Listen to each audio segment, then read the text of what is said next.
자, 대외관계의 변화 보도록 하겠습니다. 고려는 그 외침이 대단히 많았던 시기인데요. 순서대로 보면 처음에는 10세기에서 11세기에 거쳐서 거란의 침략이 있었고 그 이후에는 12세기에는 여진의 침략이 있었습니다.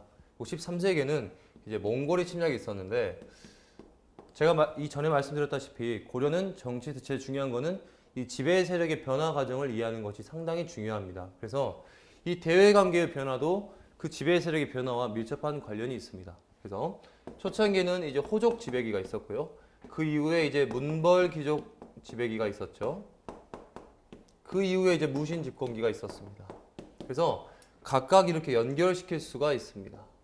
그래서 고려라고 하는 나라는 고구려를 계승한 국가이기 때문에 적극적으로 북진 정책을 펼쳤죠. 고려 초기에. 그렇기 때문에 이 거란과는 대단히 적대적인 관계를 펼쳤기 때문에 거란과는 3차례나 충돌을 하게 됩니다. 그래서 거란의 3차 침입이 있는 것이고요.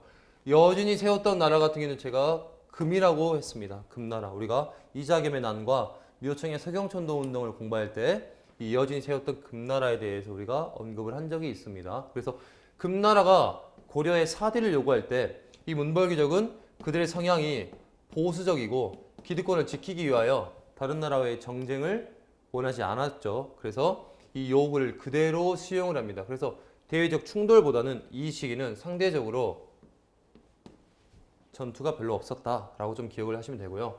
무신 같은 경우는 당연히 몽골이 쳐들어왔을 때 성향상 열심히 투쟁을 했었고 이때는 강화도로 천도에 가면서 끝까지 항쟁을 했다고 말씀을 드렸습니다. 그래서 이렇게 함께 좀 연결을 지켜주시고 교재를 보도록 하겠습니다. 자, 고려의 대외 정책, 친송 정책과 북진 정책이 외교 정책의 기본 방향이었다. 그래서 거란의 침입과 격퇴 보시면 1차와 3차 침입을 중점적으로 보도록 하겠습니다. 자, 1차는 서희의 외교 담판으로 강동육주라는 땅을 얻었죠. 이 강동육주라는 땅 위치만 조금 기억을 해 주시면 좋겠습니다. 자, 이 싸우지 않고 이 서희가 이 거란과의 외교 담판을 통해서 이 강동육주라고 하는 이 땅을 거란으로부터 얻어내게 됩니다. 그래서 싸우지 않고 얻어냈던 땅으로 유명하고요. 자, 근데 3차 침입으로는 이 강감찬이 이 얻어냈던 이 강동육주 중에서 귀주라는 곳이 있습니다. 귀주. 이 귀주에서 또 커다란 승리를 거뒀다고 해서 귀주 대첩이 있습니다. 그래서 거란과의 침략에서는 우리가 2명을 좀 기억을 하면 좋습니다. 서희와 강감찬.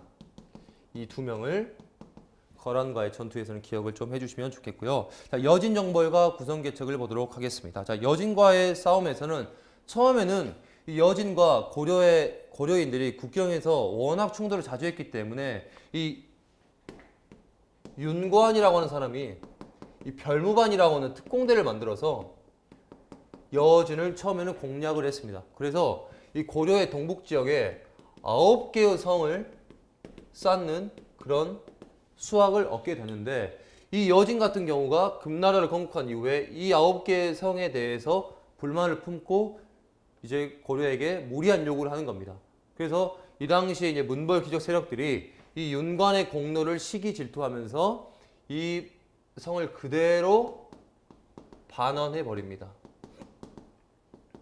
그래서 이런 공로가 있었지만 결국에 여진과의 관계는 사대를 받아들이면서 나름대로의 조금 그 충돌보다는 평화적으로 가려고 노력을 했었다라는 것입니다. 그래서 동그라미 2번에 금나라의 4대 관계 요구를 이자겸의 이 문벌귀족 일파가 정권 유지를 위해서 보수적 성향을 가지고 그대로 수용을 했었다. 이것에 대하여 저항을 했던 바로 운동이 뭐였죠? 바로 묘청의 서경천도 운동이었습니다. 그것까지 함께 기억을 하시면 좋을 것 같습니다. 자, 그리고 몽고와의 전쟁을 보겠습니다. 자, 몽고와의 전쟁은 자, 처음에 이 몽고와 함께 고려가 연합을 해가지고 거란을 멸망시키는데 이제 일조를 하게 됩니다. 근데 이제 몽고가 이제 고려에게 무리하게 공물을 요구하게 됩니다.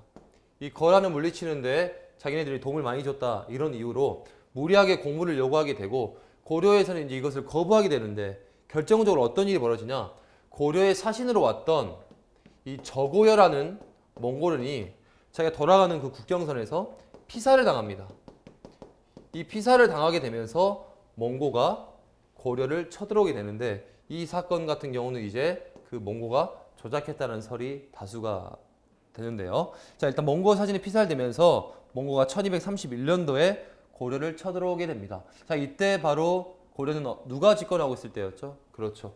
이때 몽골이 쳐들어왔을 때 고려는 최씨 집권기였습니다. 이 최씨 집권기 때 수도를 바로 강화도로 천도하게 됩니다. 몽골의 주력 부대가 이제 기마병이었기 때문에 이런 기마병의 침입을 막기 위해서 강화도로 수도를 옮기게 됩니다.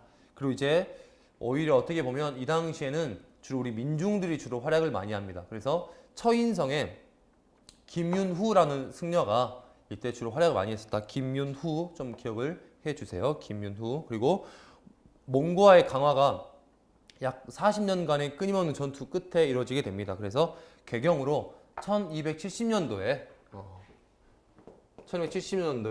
이제 최종적으로 개경으로 다시 돌아오게 됩니다.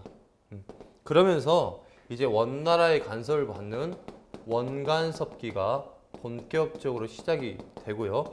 이 개경의 환도에 끝까지 저항을 했던 세력이 바로 뭐냐? 최씨 집권기에 만들었던 이 삼별초.